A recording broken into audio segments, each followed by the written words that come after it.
Je m'appelle Angélie Portal et je suis en dernière année de thèse au laboratoire Magma des Volcans. Mon projet s'insère dans le programme 2 du laboratoire d'excellence Clairvolc sur l'imagerie de la structure interne et de la déformation des édifices volcaniques. L'objectif de ma thèse, c'est de comprendre la formation des dômes volcaniques en étudiant leur morphologie de surface, mais aussi leur structure interne. Pour cela, nous avons choisi de travailler sur un édifice de la chaîne des Puys, un dôme volcanique, qui est le Puy de Dôme que l'on voit juste derrière moi. Un dôme volcanique, c'est un édifice qui est constitué d'une lave qui est très visqueuse.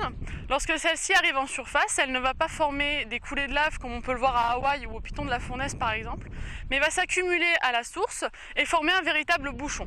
Les dômes volcaniques sont les édifices qui sont les plus dangereux à travers la planète pour plusieurs raisons. D'une part, lorsque le gaz va s'accumuler à la base du bouchon de lave, il va pouvoir engendrer des explosions très violentes, d'où un dynamisme éruptif explosif. D'autre part, les dômes sont très instables. Il arrive parfois que des morceaux de dômes s'écroulent et forment fréquemment des écoulements pyroclastiques qui, eux, sont meurtriers. Il existe donc un enjeu majeur à la compréhension du mode de mise en place des dômes volcaniques et de leur évolution à travers le temps. Dans le cadre de ce projet, nous avons utilisé une double approche pour étudier le Puy de Dôme. D'une part, nous avons étudié des relevés topographiques de très haute résolution. Ces données ont été acquises par avion lors de survols sur la chaîne des Puys avec l'acquisition d'images de très haute résolution.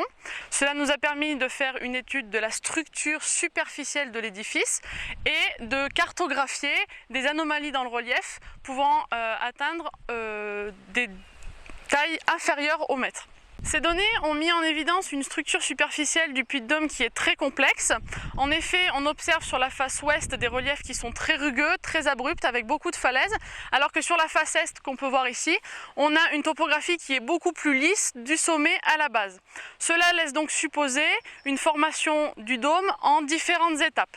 D'autre part, afin de préciser le mode de formation du Puy de Dôme et pour investir la structure intérieure de l'édifice, nous avons mené différentes campagnes d'imagerie géophysique. Alors qu'est-ce que l'imagerie géophysique ?